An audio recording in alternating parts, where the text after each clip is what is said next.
Une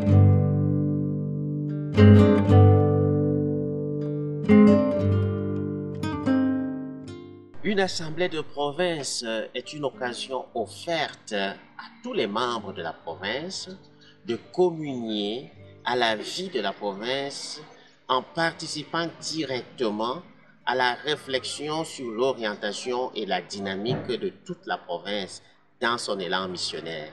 C'est également une occasion qui est offerte à chaque membre de découvrir de manière nouvelle et belle la vie de sa province.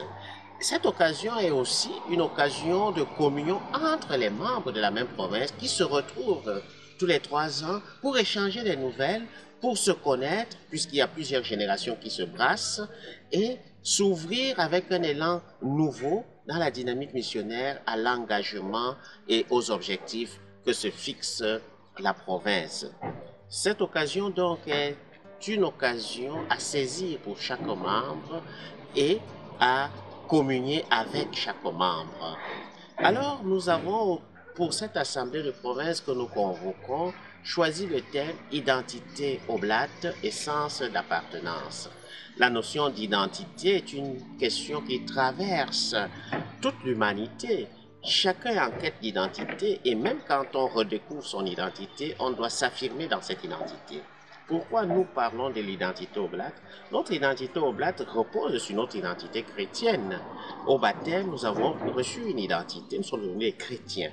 Et ce sont ces chrétiens qui ont choisi de vivre de manière radicale la suite du Christ, ce qu'on appelle la sequela Christi.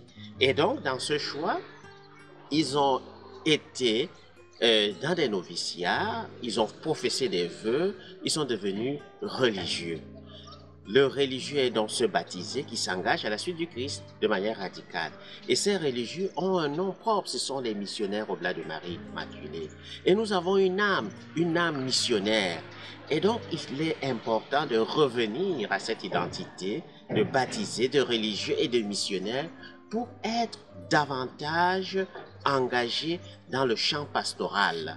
Et à côté de cet engagement, nous devons redécouvrir notre sens d'appartenance. Nous appartenons à une famille. Nous sommes devenus membres de cette famille par les liens des vœux professés. Et devenus membres de cette famille, nous devons donc toujours renouveler les sentiments envers notre famille. C'est un sentiment d'affection, c'est un sentiment d'appartenance, c'est notre fierté d'être membre de la même famille religieuse. Et donc, cette assemblée nous donnera l'occasion de célébrer cette dynamique de l'appartenance tout en nous renouvelant dans la dynamique de l'appartenance. Appartenir à un corps, appartenir à une famille s'exprime pas simplement par un sentiment vague, mais par des effets concrets. Comment mon cœur bat quand il s'agit de ma famille religieuse? Comment mon cœur bat quand il s'agit de cette belle famille religieuse à laquelle j'appartiens?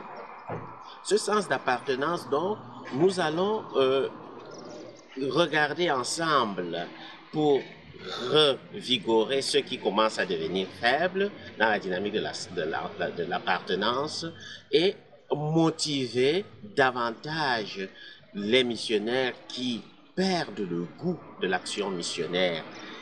Et l'identité donc oblate et le sens d'appartenance étant le thème de cette assemblée est pour moi un thème inspiré par l'Esprit Saint qui se situe en droite ligne des orientations ou alors des actes de notre chapitre général tenu récemment à Rome, à Némi, près de Rome, puisque nous avons été à ce chapitre avec un thème particulier comme pèlerin de l'espérance en communion.